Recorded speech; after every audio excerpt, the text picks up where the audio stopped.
So there's two parts to this. This one, let me turn it off real quick. Just hold it down and it blinks. Okay, so there's this part which is going to be put over his chest, and then there's this part that's going to read it. Okay. I have other patients who have a shirt with a pocket in it, and you can even drop this down into where the pocket is. So, Okay. So with this one, so you hold it down just until it's green, and you Okay. know it's on. You're going to put it over his chest. For this phone, it's the side button over here, this little button that you click on, and Okay. it shows you this is what comes up.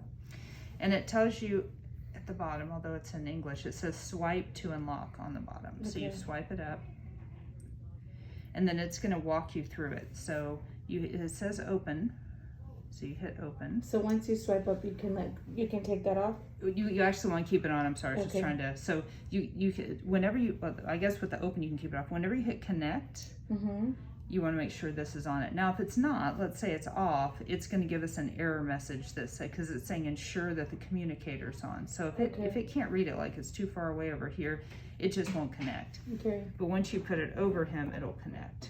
And like I said, if it's just, yeah, so it's saying to use it, your handset must be linked. So it's just saying it didn't link. So you hit start again. Okay. And it's searching.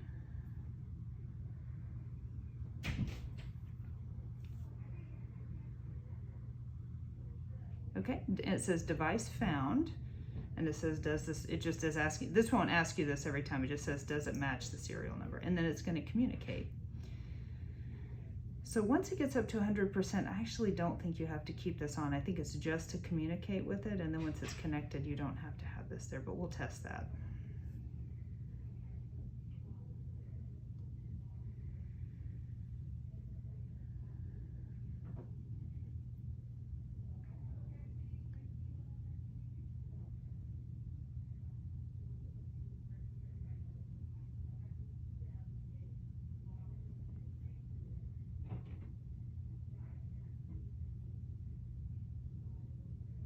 Okay, and this is linked, so it's now linked. You hit continue. It's going to tell the device. Okay, and if you have a second nurse to pick other device, okay, then we hit done. Okay, so it tells you a few things on this main screen. It tells you your battery in the generator is okay, that the therapy is on. Okay. If you ever needed to turn it off, you'd hit off. And really, I can't think of, the only reason he would need to have it off is if he's going to have an EKG done, Okay. which is a heart wave test. And you know, you would get up to this point, and then whenever they say, you know, we need to do the tracing, you hit off. It's off for maybe 10 seconds till you need to turn it back on again. Okay. It doesn't hurt him to get an EKG with him on. It's just if, let's say he was in the hospital and they did it, all they'd see is just about a lot of electrical interference. It doesn't harm him, but you just can't read it. Okay. If we want to make adjustments, we hit the button at the bottom that says therapy. Okay. Okay. And right now, I have his left side just set. I'll actually fix that to where he can go up and down, but I think his left side's going to be good. Okay. His right side gives you the ability to go up and down. So it's going to go up by 0.05s. So right now he's at 2.9. So we could go up to 2.95. I'm going to see if it connects without this. You may have to have this up there, but let me find out. Yeah. So you just have to communicate with it. But once you do that, then you're done. You don't need this part. So 2.95, 3. I think I gave him up to 3.2, so it will lock him out. I'm going to put him back at 2.9.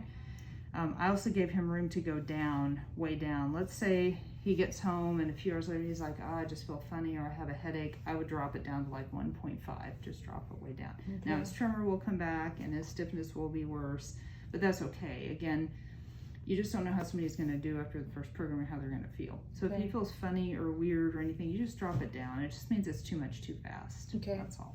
So. And worst case scenario is going to be kind of what he's done between the hospital time and now is that he would have the simulator off or way down and be on meds. I mean, that's again, worst case scenario. Okay. So, all right, so that's at 2.9. I'm going to give him room on the left side to go up and down if he needs to. Again, I think this side's going to be pretty set. I think we're going to mostly be focusing on his right side. Okay. So there's, you don't have to do anything in between appointments, so he doesn't have to feel like he has to do anything or change anything. He can, if he wants, he can go up or down. If he's feeling okay, and the tremor, even if the tremor's a little bit still there, I would just give it time to let it sit in, Okay. you know, rather than trying to do a lot of manipulation. So we do have several programs in, but I would just stick with program A, I think, right now, again, because he looked the best. I do have B and C in, but we don't need to go to those. Once he pulls it up, it's going to automatically pull him up to the program that he's set on. Okay. So, do you have any questions or anything? Okay. And then whenever she's done, you can just hit go home, and it'll just take you to this, and then you can just turn it off. Okay. So that turns this off. This does have